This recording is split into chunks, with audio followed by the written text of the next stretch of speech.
In the next few moments, I'm going to show you how to draw this axolotl using all of your paintbrush tools and the motion tool.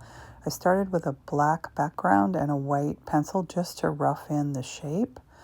And axolotls have almost a frown, but then if you curve them up at the side, they look very friendly.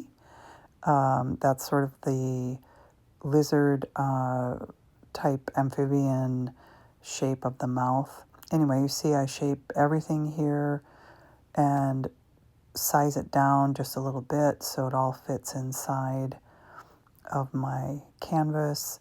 And then I'm going to do the head and the body on two separate layers. You see me marking out the major parts of the body. I'm going to change the background here so you can see what is being filled in with black and what is not. And then I'm just going to kind of use my bucket fill to block out all this color. And then eventually I'm going to use the selection tool and then create some shading and a little bit of modeling of the colors inside the shapes. And by using the selection tool, it just makes it a whole lot easier because you stay inside those dashed lines when you choose the part that you want to work on. Now I'm going to switch over to the body.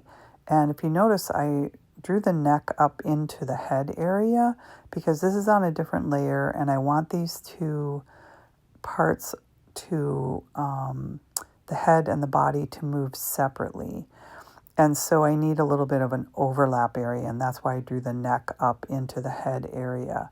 Then I'm going to just block out all the color like I did before, fill it all in, and I'll again do a little bit of shading on the entire body until I get the colors just how I want them. I added a few speckles. Axolotls really are cute little amphibians, and they have these wonderful oxygen absorbing tentacles or fins or feathers. There's a name for them. Sorry, I don't have it right on the top of my mind. And so now I've added the motion tool to it. Basically, all I'm doing here is clicking on the layer and then clicking on the right-hand side on the motion tool.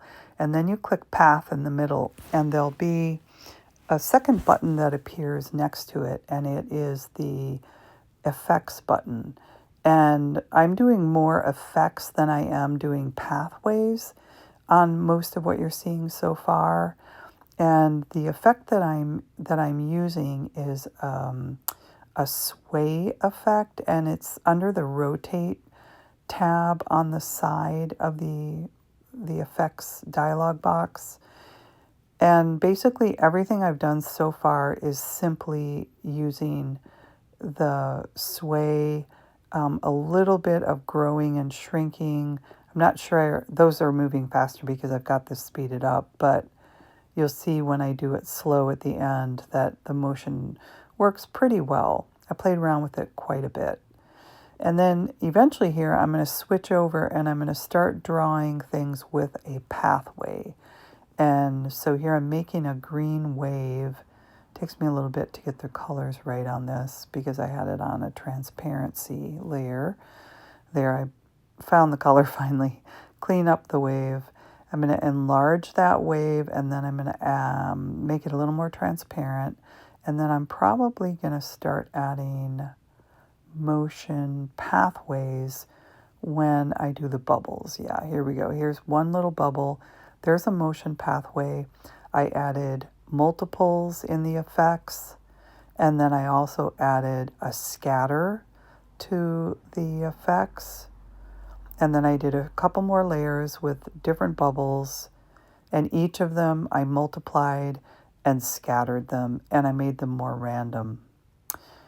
So here you see in the finish, I also added some waves. They worked just about the same as the bubbles, where you would just add a path and randomize them and make multiples. The last step I did was to create an MP4 by generating frames in a web-ready format. This will save automatically in your photo file. If you found this helpful or you just had fun watching me draw an axolotl, please like and subscribe. It would mean the world to me. I really appreciate it. Thank you.